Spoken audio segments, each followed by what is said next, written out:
Etikken kræver, at det enkelte menneske betragtes som det uerstattelige, og at det menneskelige fællesskab er af en anden art end et teknisk system. Kort sagt, at given og modtagen er noget andet end funktion og manipulation. Teknologietikken er ikke teknologifjendskab, tværtimod. Den må fra først til sidst være et forsvar for den gode teknologi, som ikke reducerer den anden til et værktøj, men sætter grænser, der både giver løfter om nye muligheder for et rigere tilværelse og forbyder mordet på vores liv med andre. Kunne du godt tænke dig, at det gav lidt mere mening? Så vent til om en halv time, når jeg læser det op igen.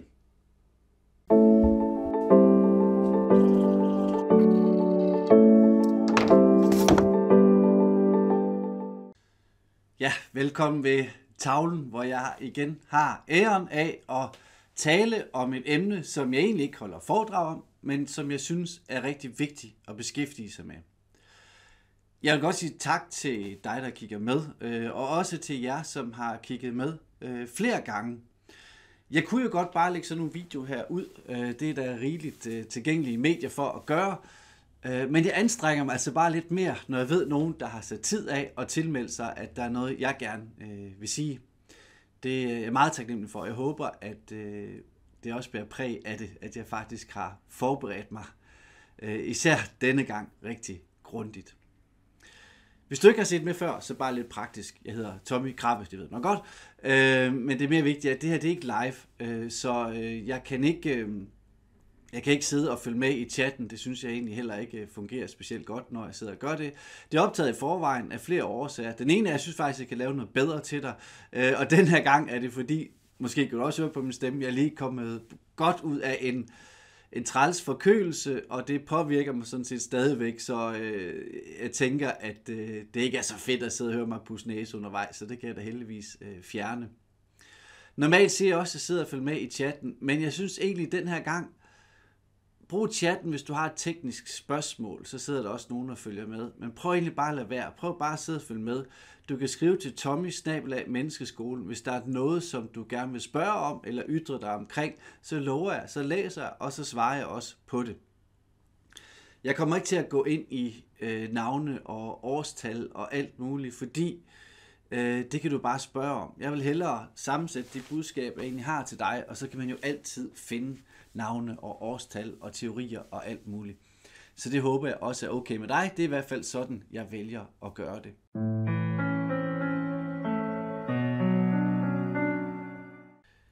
En ting, jeg også har tænkt meget over i forhold til i dag, hvor det jo skal handle om den her bog, vender jeg kraftigt tilbage til, det er egentlig også, hvorfor de her gamle bøger.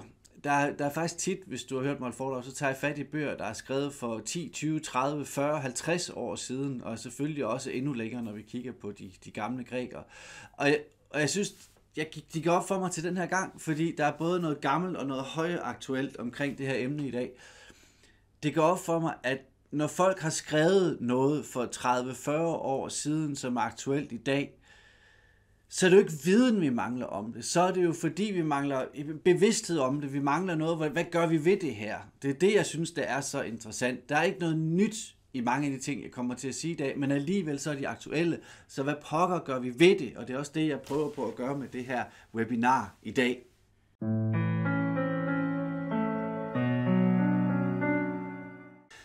Det skal jo handle om god teknologi, og ikke mindst mennesket sammen med god teknologi. Inden jeg kommer for godt i gang, så vil jeg bare lige sige, hvad har nogle af anledningerne været til, at jeg kaster mig over det her. For det første, så noget af den spire-episode på et tidspunkt, hvor jeg undersøger alle de nye muligheder, der er for virtual reality. Fordi jeg tænkte, bliver det fremtidens foredragsform og så videre. Det er nogle år siden.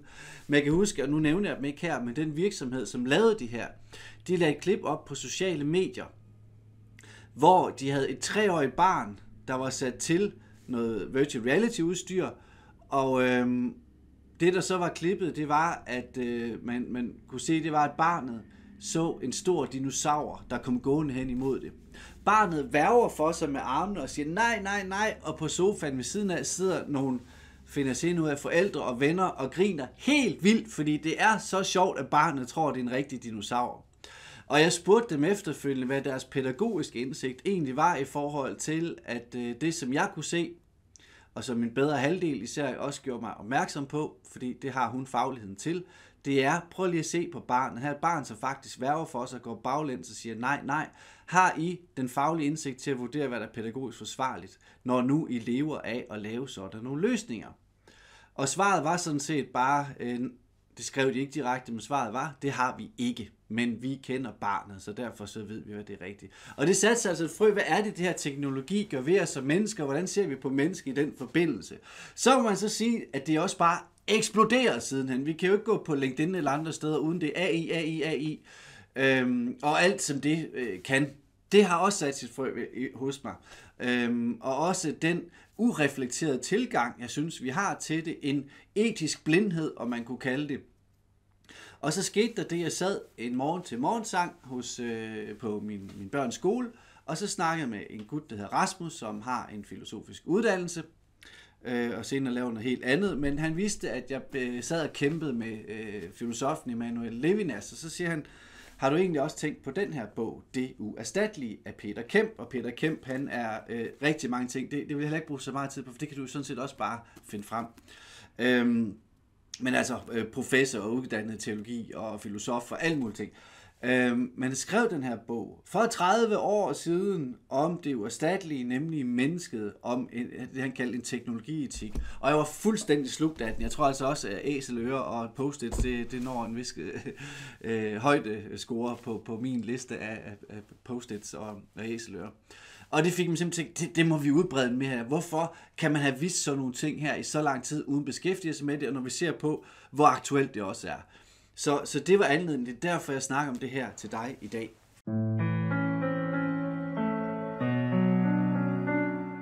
Det er ret vigtigt for mig at sige, som Peter Kemp også skriver i bogen Det Uerstattelige. Det her er ikke et spørgsmål om for eller imod teknologi. Det er det ikke. Det er etisk fejhed altid at bare sige, jamen det kan jo også bruges til noget andet. Ja, den jaminisme kan vi ikke bruge til noget. Fordi vi går ikke ind i dybden, vi får ikke taget dialogen, hvis vi bare siger det, så skal vi bare tilbage til sten eller nej. Det handler om at bruge god teknologi. Og hvad er så god teknologi? Jamen det er jo faktisk det, vi skal kigge på i dag. For god teknologi for mig, det er teknologi, der hjælper os med at være mennesker sammen. Og det skal jeg nok vende rigeligt tilbage til. En af de pointer, Peter Kemp har i den her bog, Det Uerstattelige, det er også, at vi skal huske på, at etik er en faglighed. Vi lader det meget være op til dem, der laver de tekniske løsninger, til at tage etiske beslutninger. Men det vil faktisk være det samme som at sige til en professor i etik eller lignende, og sige, kan du ikke lige udvikle en app til det og det og det? Det er en faglighed, så derfor kan vi ikke sige, bare fordi man kan udvikle tekniske løsninger, så er man også etisk rustet til rent faktisk at sige, om det her det er gode løsninger. Det kan være en god teknisk løsning til det mål, man nu har sat sig for det her. Men derfor behøver man ikke have forstand på etik, og derfor behøver man ikke kunne svare på de etiske spørgsmål. Fordi teknologien rejser en række spørgsmål. Problemet er bare, at man kan ikke svare teknisk på de spørgsmål, så vi må ud og hente svar andre steder.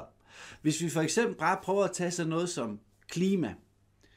Når du stiller et spørgsmål til ChatGPT, et spørgsmål eller en prompt, som det hedder, så bruger det for eksempel den samme mængde strøm, som der skal bruges til at oplade din mobiltelefon 40 gange. Så det vil sige, hvis du bruger 20 spørgsmål, så er det der brugt den samme mængde energi til det her, som du kan oplade din telefon for i 2 år. Hvorfor snakker vi ikke om det her? Og det er tak til Christiane Vejlø for at gøre mig opmærksom på det. Hendes bog vender jeg tilbage til senere. Det er en ting, klima. Så er der børn. Altså, det er som om, vi bare har kastet vores børn og unge fuldstændig ud i et eksperiment. Vi aner ikke en kæft om, hvad der sker, hvis man bruger meget af den teknologi, vi omgiver dem med. Vi aner intet om det. Der er selvfølgelig nogen, der er klogere i det, men hvorfor skal vi kloge lang tid efter, vi er gået i gang med det? Det kræver også noget andet end bare teknologiske viden, og teknologisk viden gør det. Så er der den stigende mængde af untact, altså vi har mindre og mindre kontakt til hinanden, fordi det nu er teknisk muligt at lade være med at have det. Det kan teknologien ikke svare på. Det kan heller ikke svare på, hvad sker med den ulighed, fordi al teknologi igennem verdenshistorien er blevet taget af dem, der har flere penge og mere magt til at kunne give os brød og underholdning med. Og det kan teknologien heller ikke svare på. De spørgsmål vil jeg ikke beskæftige mig. Det er bare som eksempler på, at vi bliver nødt til at kigge andre steder end teknologien, for at få svar på nogle af de spørgsmål, som bliver rejst, når vi bruger den så meget.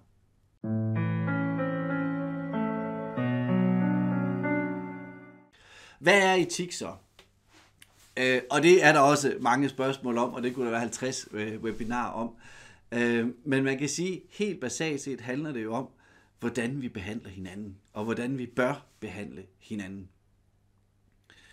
Teknik handler om, hvordan vi former noget, der er rundt om os. Etik handler om, hvordan vi former os selv som mennesker, og selvfølgelig dermed også hinanden. Og det er det, som Peter Kemp han var så optaget af. Han var optaget af mange ting. Han lever desværre ikke længe. Han døde for ikke så mange år siden. Men han var optaget både som videnskabsmand og som debattør over, hvad det er, vi egentlig gør med hinanden. Og var for mig at se en rigtig god formidler af meget komplekse teorier. Og hvorfor så titlen Det uerstattelige? Hvad er uerstattelighed for et begreb her? Og det er jo det, som det egentlig handler om, det hele. Det kommer egentlig fra Kant, som egentlig sagde, at du må ikke behandle andre mennesker som middel for dine mål. Andre mennesker er et mål i sig selv. Og så kan man sige, at det gør vi da hele tiden. Ja, i mindre grad. Altså selvfølgelig er dem, der køber et foredrag hos mig, de er midler til, at jeg gerne vil kunne leve og betale mit huslån og alt sådan nogle ting. Men hvis det er udelukkende et mål i sig selv, så er det, kan man sige, så gør vi mennesker erstattelige. Fordi så kan de bare bruge sådan, når vi siger, at de er et mål i sig selv, så er de uerstattelige. Prøv at give et helt eksempel, som min bedre halvdel viste mig. Den såkaldte Egg Challenge. Det er simpelthen helt fantastisk, hvor forældre, der skal stå og bage med deres børn, har fundet ud af, at det er mega sjovt, mens de står og bager, så lige smadrer et æg i hovedet på deres barn, hvilket ofte får barnet til at græde, og forældrene skraldgriner, fordi så kan jeg lægge det på sociale medier, så kan jeg få nogle likes og noget anerkendelse fra mennesker, jeg ikke aner, hvem er. Og så kan mit barn så stå og græde ved siden af, fordi det er jo hilarious, ikke? Det er jo for mig at se så meget kernen af, mit eget kød og blod bliver et middel for mig til, at jeg kan få anerkendelse fra mennesker, jeg ikke aner er, og teknologien understøtter den mulighed, den ligefrem belønner det. Så er vi kommet rigtig langt fra det, man kunne kalde at gøre mennesker uerstattelige. Det betyder ikke, at vi ikke kan undværes, fordi det er jo rigtig skadeligt for os at tænke, jeg er uundværlig, jeg bliver nødt til at være hele tiden. Så vi kan godt undvære mennesker, men vi kan ikke erstatte dem.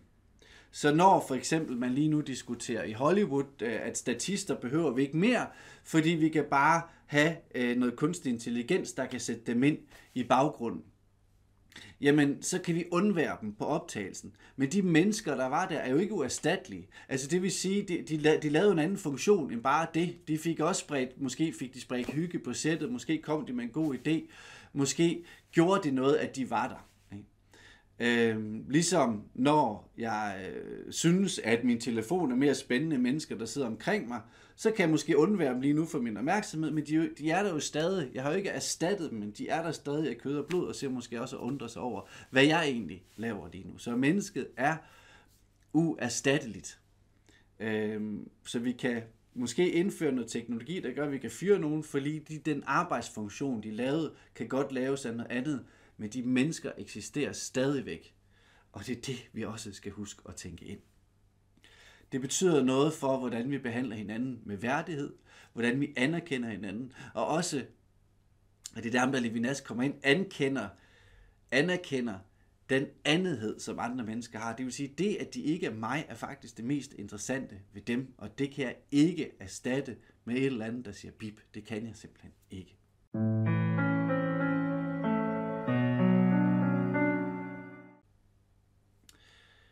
Jeg tager lige en slurk. Jeg kan godt mærke, at jeg kommer lidt op og kører over de her ting. Jeg synes, det er vigtigt, og det er det, jeg egentlig håber at bidrage mest til. Det er, at du kan gå herfra med mindre etisk blindhed over for noget, der omgiver os og påvirker os hele tiden. Og vi stiller ikke spørgsmål, fordi det er skide smart. Men hvad gør det ved os? Når vi så skal se på etik, og hvad god teknologi er, så skal vi også se på, hvad er det gode liv egentlig? Og igen, her er noget, der også kunne være mange webinarer. Hvis det gode liv skal beskrives af mange, der har kigget på det her, om det er helt tilbage til Aristoteles, eller det er nyere forskning, så er det gode liv fællesskab. At jeg kan føle for nogen. Det betyder, at det er noget, jeg sanser med mange sanser, og det er nogen, som ligesom er en del af det. Det er nogen, jeg føler for. Det er en rigtig vigtig ting for os, og derfor så er det også vigtigt, når vi skal sige etisk på vores brug for teknologi, er det så med til at lave fællesskab, og i så fald også, hvilke fællesskaber er det med til at lave.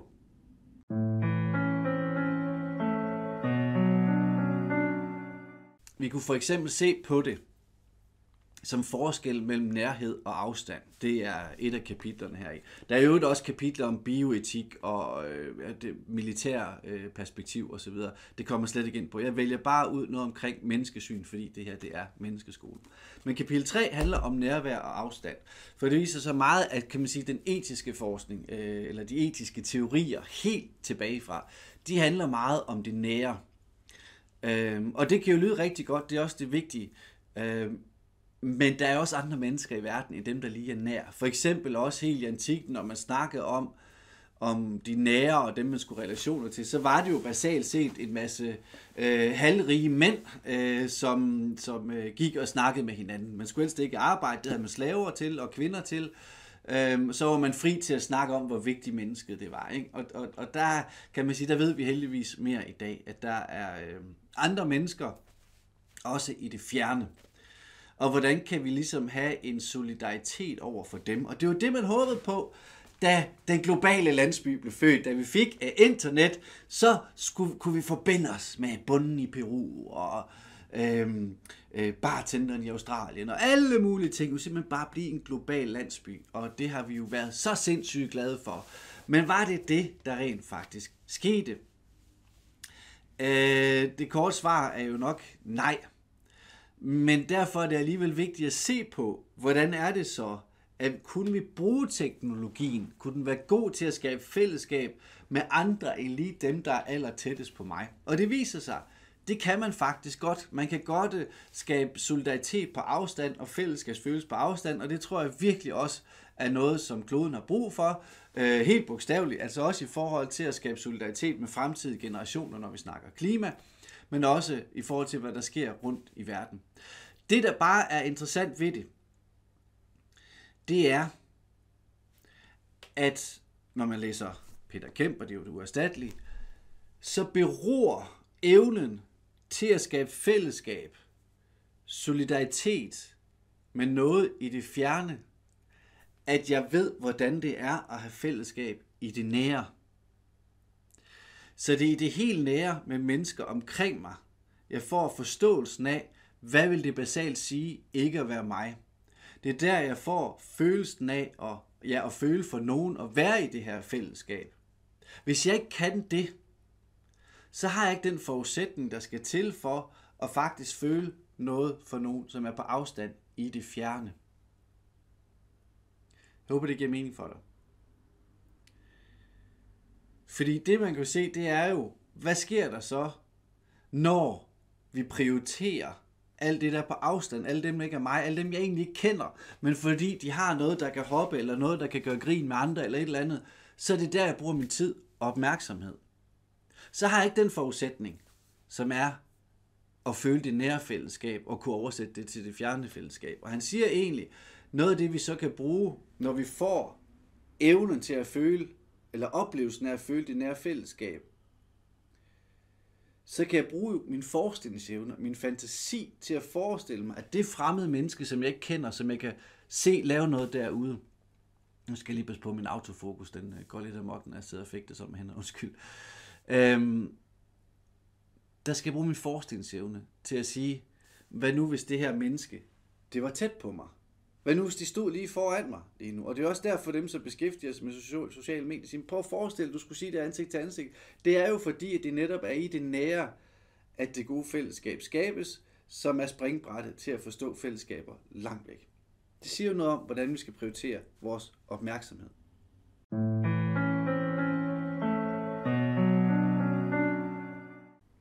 Nu vil jeg gerne gå lidt mere ind i det her med den anden som middel for mig. Ligesom det her med Egg Challenge og så videre. I forhold til, hvordan vi egentlig kan behandle andre som middel for vores mål. Det, der er problemet med at bruge teknologi i forhold til det her, det er, at teknologien har ingen begrænsninger i sig selv. Tværtimod, som jeg sagde, at den kan faktisk belønne uetisk adfærd over for andre mennesker end mig selv. Det er derfor, vi skal finde svarene, vi skal finde begrænsningerne uden for teknologien. Vi skal kunne snakke med hinanden om og så sige, hvad er den etiske, forsvarlige opførsel i forhold til at forbinde sig med andre mennesker. Fordi hvis du kigger på det, så er sociale medier og AI og sådan noget, handler jo så meget om at fremme min dagsorden. Jeg kan noget smartere, jeg kan noget hurtigere, jeg kan noget sjovere, jeg kan noget, der underholder mig mere, fordi mennesker gør et eller andet. Men får jeg egentlig skabt den forbindelse? Det er også en af de store spørgsmål, som Peter Kemp stiller i den her, hvor han egentlig siger, at det gør vi jo nok ikke. Fordi det kan blive en egentlig trussel for vores relationer, og der præsenterede jeg mig også for sådan et vanvittigt spændende eksperiment, som, igen, det forstår jeg heller ikke, hvorfor er det, vi ikke har talt om det her. Lousy Bird-eksperimentet, som var et samarbejde mellem DR, Post- og Telegrafvæsenet, jeg så gammel er det, og Københavns Telestyrelsen. Det kan googles. Det var en undersøgelse, man lavede, hvor man ligesom fik en familie på 2 voksne, 2 børn, til at leve i 14 dage med ekstremt meget udstyr. De kunne blive hjemmeskolet, de kunne arbejde hjemmefra, og det skal lige siges, det her er jo så fra 83, det er jo så 40 år siden, ikke? Rapporten er fra 83, udsendelsen var fra 82. Så de kunne arbejde hjemmefra med teleudstyr og alt muligt ting, blive undervist hjemmefra, handle ind hjemmefra. Lyder det som en tid, vi har oplevet for nylig? Og så prøvede man ligesom at filme alt det udstyr. Man havde det for 40 år siden.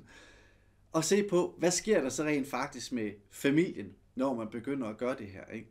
Og igen oplevede man jo, at man kunne snakke om, hvad var teknisk muligt, men hvad skete der med menneskerne, når man begyndte at gøre det her.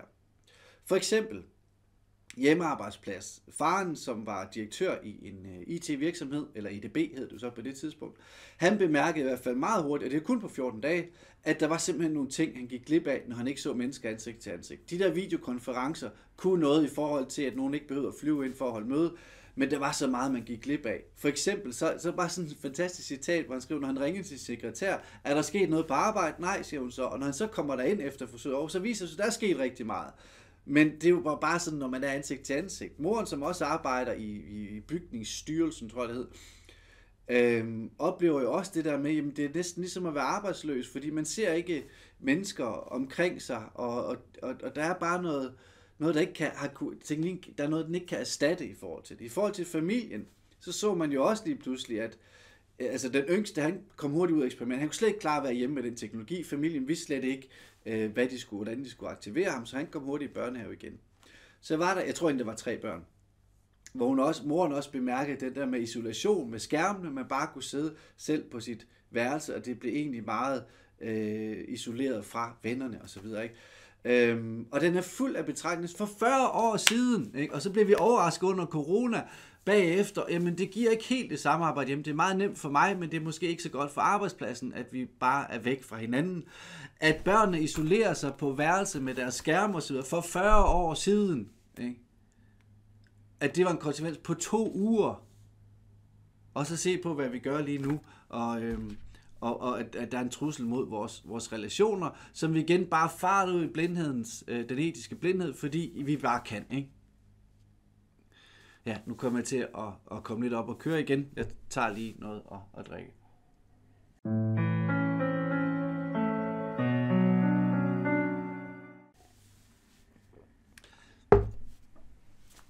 Det her det er bare for at præsentere det etiske perspektiv som noget, der også kan bruges i det her, at vi faktisk er uerstattelige. Og man kan så sige, hvad skal vi så gøre? Skal vi bare til at blive filosofer alle sammen? Nej, der er faktisk nogle ting, som vi helt kan prioritere konkret og gøre, hvis vi vil gå ud i verden med mindre etisk blindhed, mere tanke for det gode liv, som er fællesskaber, som er, at mennesker ikke kan erstattes.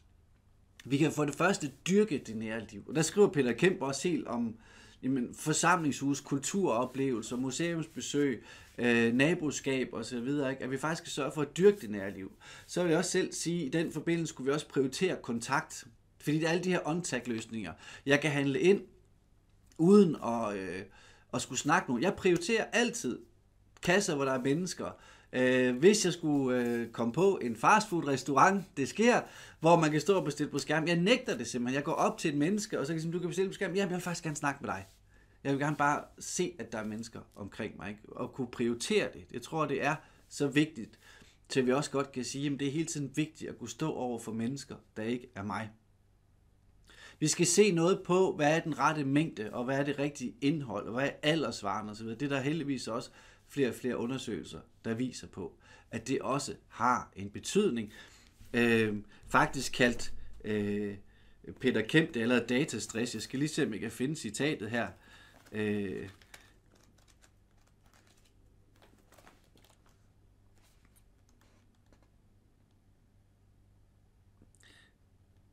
Datastress. Denne stress virker ind på forholdet til andre mennesker. Man mister det psykiske overskud, der skal til for at sætte sig ind i deres situationer og vanskeligheder. Man bliver mindre tolerant eller ligefrem mere kynisk over for andre. Lyder det som noget, vi kender, ikke? Ja, vi skal også, har jeg lige skrevet ned, af med konfliktskyheden for at snakke om de her emner. Det er af en eller anden grund er vi så bange for at snakke om, hvad er det rigtige at gøre i forhold til det her? Hvad skal slukkes, og hvad skal ikke slukkes, og hvad skal modereres, og hvordan skal vi prioritere det at stå over for andre mennesker? Fordi det er ubehageligt. Vi vil jo så gerne bare sidde og blive tilfredsstillet med at få vores egen verden åbnet for os, ikke? Og hvordan kan vi sætte regler? Og bare det, at vi ikke tør bare snakke om det her, viser noget om, hvor meget etisk blindhed der faktisk er på det område. For etikken kan jo give masser af muligheder for at have gode, sunde dialoger omkring det her. Det er egentlig også det sidste, jeg lige vil sige sådan rent konkret. Vi skal gå ind i nogle etiske samtaler. Hvad er det gode liv? Hvad er det gode menneskeliv? Hvad er det gode fællesskab? Og ikke bare sige, der er ikke nogen, der skal sætte regler for, hvad jeg må og hvad mit barn må. Men hvis ikke regler, jeg prøver at skabe det gode liv. Ikke? Vi skal det mindste kunne snakke om det her. Ikke?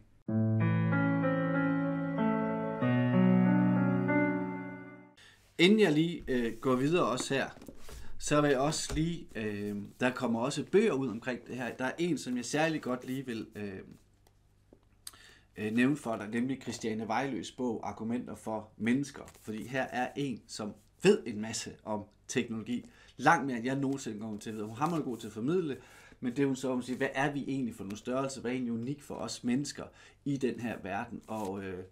Og hun har også det her gode billede på, det kan jeg jo godt lide som klassisk sproglig, med Odysseus. Skal vi prøve at tænke lidt på, da sirenesangen lokkede ham, og han fik at vide i forvejen, hvis du bare følger det, der kalder på dig, følger blindt efter det, så dør man jo sådan set. Så det Odysseus gjorde, det var, han blev bundet, fik mandskabet, at han puttede voks i deres ører, fik dem til at binde sig til masten, så han kunne nyde sangen. Han vidste, at han skulle kende sine begrænsninger, for han ville ikke kunne styre det, hvis han havde frie tøjler.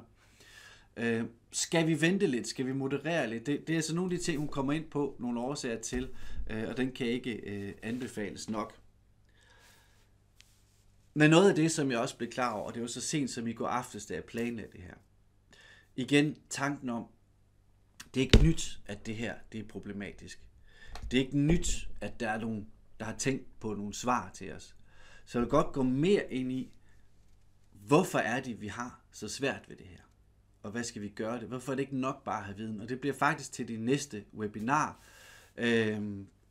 Datoen er ikke på, men du skal nok få besked om det.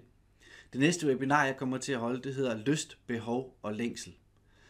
For jeg tror, det der med lysten og behovet fylder meget mere, end det egentlig bør i forhold til længslen efter det andet menneske. Men det skal du nok få mere at høre om på det tidspunkt.